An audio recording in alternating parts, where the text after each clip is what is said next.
Good day, ladies and gentlemen, and welcome to our latest Secret Society of Redwork and Crafty Loveliness. We've got a year of beautiful things for you, but it started off a little bit wobbly as the beautiful thread that we had made for us didn't deliver as promised. You might think it looks the same as our ordinary thread, but it's actually weight number 20, which is slightly finer, so your work will be a little finer detail. So it'll be worth the wait, but we do apologise that you had to wait. Anyway, very shortly, the little red dotty parcels will be dropping in your letterbox, and in them you will find some lovely little bits and bobs. For the newcomers, I'm going to show you how some of the basic things that happen when you make red work and do the transfers. But if you are used to doing things like this, it's just a little bit of entertainment. Right, first of all, when you joined up for Secret Society, you got your wonderful little sewing case, your little case to put all your patterns and things in, and you were minus the ends. Well, the ends are now with you, and these are just sewn on as per pattern, and make sure you use your thread, your embroidery thread or extra thick thread to sew them on with, so it stays nice and firm. You've got one for each end. Okay, so you can now finish that off, and inside your case you can store your patterns and things. I'll just get the pattern out that you're going to have. It's got a little magnetic clasp there as well. This year we have chosen a nursery rhymes as our theme, but I didn't want it to be a children's quilt. I never envisaged it being a children's quilt, but I have some wonderful old books, and some of the illustrations in here are so beautiful, and also they make lovely line drawings, but also everyone knows these nursery rhymes, and I just thought it's a nice sort of historical little story that we will be telling you behind each nursery rhyme. Just look at these diagrams, they're just beautiful. Little Bo Peep, and there's 3 blind mice, and look at this wonderful book as well. So this is how I get my inspirations. I'll see a drawing, I think, oh gosh, that's lovely, and then I take inspiration from it, and then I sketch around, scribble about a bit, and then make a final line drawing. And this is my latest acquisition. This is 1894. This is obviously another publication, but the diagrams, and look at the wonderful pictures there for children's faces. Look, so that's the inspiration. So it's a book about children's rhymes, but it's not necessarily a children's quilt, so don't panic. In your red dotty parcel, you'll get the Secret Society's little booklet, and we've got a new format this year. We have got a wonderful team of lovely ladies that work for me, and they've helped me design this.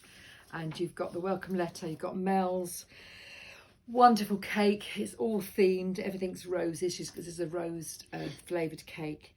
And then we've also managed to get you a lovely discount for the vintage rose St. Evil candles, which are my favourite candles of all time. You've got tips and tricks, trips. This is my Mandy, another Mandy, and she's showing you how to make rose water and things. We've got the stories of Ring a Ring a Roses, the theories behind the rhyme. There's a whole some diagrams, and then we've got Mel's recipe, and then we've got Andy, she's a great quizzer, and we've got a little brainstorming, a brain teasing thing. So your little booklet will be gorgeous. Also details on how to stay in touch with us. If you've got any problems whatsoever, contact us. Just let us know, and we can sort it out for you much quicker than if you use social media, and contact us via our email, because we don't always have time to see social media every day, but email, we respond within 2 days. So that's your little booklet, which sits inside your case lovingly. Because we have problems with threads this time, we ask you to only use your threads for your embroideries, and don't use them for anything else, like your test or anything. Use your own stash for that. And as soon as DMC are up to scratch and have made thousands of these for us, we'll be able to sell them on the website for extra. So don't worry about your threads, but just use them for the embroidery seam. Okay, so this is we normally use, I think, I'm not quite sure, can't remember, 12, and this is number 20. That's the thickness. So the thickness is just just delicious for the fine embroideries. So don't forget to read your little instructions because they're quite important. And then in with your packet as well, you will get the quilt plan. We're in the middle, right in the middle here, Ring a Ring of Roses. And each month you'll be able to look on the website to see where we are with the quilt plan. So next month, obviously, we're going to be doing over here. I'm not going to tell you just yet what that is. You also have a leaflet on stitches, but you can always go onto our website, and we've got it all on our website as well, or your website as well. And then we've got instruction on how to make the little blocks that come with the quilt, the little blocks that come with the quilt. So all should be clear. If not, then you obviously email in, and in the meantime you can pop your little booklets away safely in your case, because you won't need that for a second or two. That's very nice. Right, I'm just going to give you a little demonstration on how to do how to iron on your transfer. These fabrics have been cut for you. They're from a wonderful designer, and the range is called Stitch with Love by Mandy Shaw. That's me. So it's nice to have our own fabric in the quilt. We will be using mixed fabric, so don't worry about this particular range. Will there be a whole selection of fabrics coming through, but keep every scrap you've got, because we're keeping it in a tight budget and making sure that you get the best from us, and you don't want to be throwing bits of this away. So that can go to one side. A little bit of calico is just for you to test your pattern, and there is a tester in your pattern, and you're just going to test that you know how to do an iron-on transfer. So let's take you through that. I've got a wool mat here. We do sell them on the website. They're wonderful, but it's a wool mat on a flat surface. If you've got a flat ironing board, that's great. But if you've got a bouncy flash ironing board, that's really not suitable. You need a flat surface, and this wool mat does that beautifully. You need an ordinary iron, a nice ordinary iron, and you have to rank it up so it's nice and hot. And to get it motivated, you just do a little bit of ironing while you wait, and that will get the iron nice and hot. You're going to put your little sample, this is your test sample, down, and you're going to use a flat-headed pin and just pin it in place like a hinge at the top. And then you're going to get your iron, make sure it's nice and hot, and iron over. So it's not a quick iron, it's quite a concerted effort. And just to check, you just keep the iron down and just lift the paper up and have a little look. You don't take the iron off, lift the paper up, because you will smudge it. And I can see that's lovely. And that's your test piece. Beautiful. Okay, I'll show you that there. Lovely. If you don't use a flat surface, you might get little bits that are not marked on, and then you could just then draw them on with a micron Pigma pen or a fine sharp pencil. But that's your testing. So we don't want your fabric to go wrong. So if that didn't go quite right, you could test again and again, because these last up to 6 times. Okay, but just make sure you get the iron hot, the flat surface, before you go ahead with the main.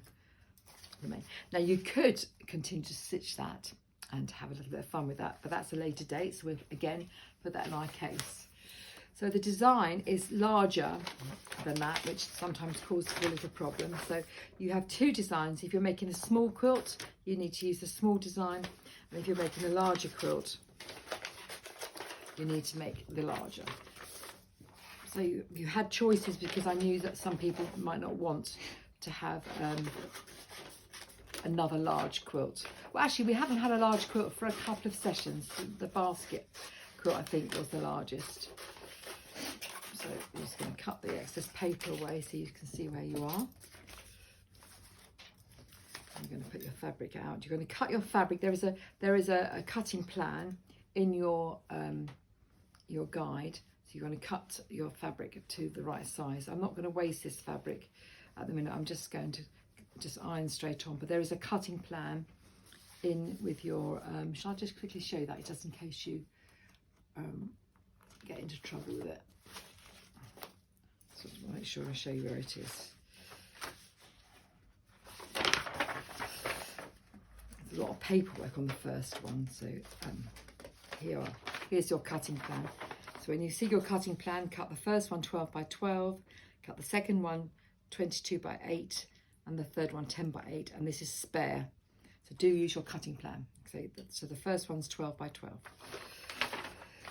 Right, just had to make sure you saw that, because some of you ladies don't always read your instructions, but that's fine, that's what we're here for. So I'm just going to give this a little iron. I should have cut it up beforehand, but I didn't. I'm just going to give it a little iron. That will activate the iron. It'll also keep the fabric nice and flat. The fabric's very, very pretty. It's it's 100% cotton by Makawa. We like this fabric a lot. So what you're going to do, it will be 12 by 12 square you've cut, and you're going to put this in the middle of your square. I've given you enough around the outside edge so that you can actually hand stitch it beautifully, so that you don't have any trouble with the stitching, you know, because I didn't want to make it exact size. It will be cut down eventually to the right size, but 12 by 12 is what you need to do at the minute. And what you're going to do is get your hot iron and just iron over. Try not to move the paper, that's why I've got the pins there. Just iron over it and iron over all the bits you can see.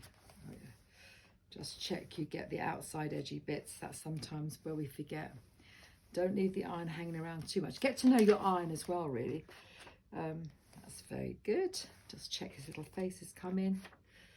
Check her faces in. Do you see I keep the iron down and I just check beautifully. Right. And take your pins out, and there you are. Oh gosh, how wonderful is that? There you are, there's your design. Okay, what you need to do now, I will actually just trim that off. I'm always quite mean with fabric, so I didn't want to trim it beforehand, but I will. I'm trimming it with curved scissors. I suggest you don't do that. It's not a good look, but anyway, that's fine.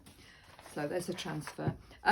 Now, we do know that some of you might make a little mistake with this. It sometimes does happen. So don't worry if you have made a mistake and you've ruined your fabric on your first session. We are prepared for that, and we have got some spare fabric. But just try hard to do your test first, because all those little extras that we have to send out, it's a post that kills us, really. So we want you to try hard. And this is ordinary iron-on interfacing. It's nothing flash about it. I mean, we'd love you to iron that to the wrong side. But your iron, you turned your iron up high. So you just make sure that the iron's not going to wreck the interfacing. So you might want to turn it down. I know my iron should be quite good with this. So I'm just going to do that gently and iron it down. And this just stabilizes the fabric and makes embroidery a little bit easier for you. Okay. Right. So, I'm going to start embroidering. So I'm going to choose something that's quite simple. I'm just going to do this little boy over here with our cotton Embroidery, and our perfect size needle is a chenille 26, number 26, and we have lots of these on the website now. So chenille 26 is the perfect needle, but any embroidery needle that you love using would be fine, but they're the ones we love best. And you're just going to have an arm's length of thread, and the first little bit of sewing will have a small knot on. And you just literally do a back stitch. We've got YouTubes and all sorts of things on this. If you want to use a frame, be welcome to be. You can use embroidery frame. I don't use an embroidery frame, but it's a personal preference, and it's not a problem. Oops.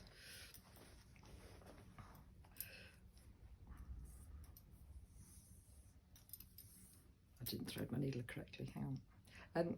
The reason we love chenille 24s, chenilles, it's not 24, is it? It's 26, is because they've got wide eyes. Oh, that actually needle has a little flaw. That's interesting. These are very good. These are ponies. They should be very nice, but that's got a little flaw in it. So that's the first time ever that I've had a needle with a flaw. So thread your needle. That one's okay. Just check. That's beautiful. And what you're going to do is you're going to start with a back stitch, and you go forward, a little bit forward. The size of your stitches should be the size of a grain of rice, half a grain of rice, long grain rice. And you're just going to go backwards and forwards. Now this design will actually wear off eventually. It doesn't fade, and it fades off, it doesn't wash out, so don't think you've made a mistake and you can wash it out. So you go backwards into the same hole and then forwards, backwards and forwards. And you'll get neater as you sew. So don't worry if your stitches are a little bit uneven to start with. They will get neater as you sew. And this thread, this width of thread seems to be the perfect width to cover up this line and this little bit of intricate work, which is a bit finer than what we have done in the past. And when you come to cast off, what you're going to do is take it to the back, and you're going to shimmy. I've got all these lovely words. You're going to shimmy through the back. So hopefully no more knotting now, unless you start a new piece. And then you're just going to cut with your scissors. So that's a back stitch. And the only other stitch on here that I thought you might need to know was a little it's a French knot, but actually I don't call them French knots, I call them colonial knots. But have a look at this, don't worry too much about this, because you can actually do this again watching the videos on YouTube and on our website. So what you do, a little bit of his leg here, you hold the thread in your left hand, you wrap it around twice, you go back to not in exactly the same hole but near, and then you pull that thread tight, put your thumbnail on the knot, push it down, and that's my version of a colonial knot. I think they are different where whoever teaches it, but it's rather lovely and it's like a little belly button. I'll just do one more for you.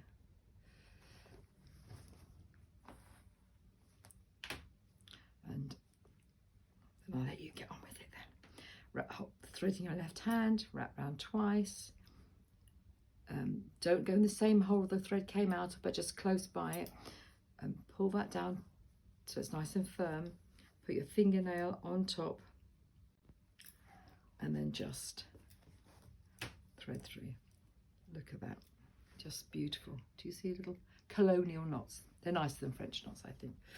Right, so that's it for now. Just a back stitch and a few French knots. This is quite a big one.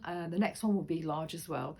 So you've got to chip away at this. So you just fold it up, roll it up, put it in your handbag, have your thread and your needles next door to you, and you take that wherever you might go, so that you have it always on hand. We do sell wonderful little thread keepers and all sorts of things to keep your threads tidy. But if you've got any questions or queries, you just email in or phone into Dandelion Designs. And welcome and good luck.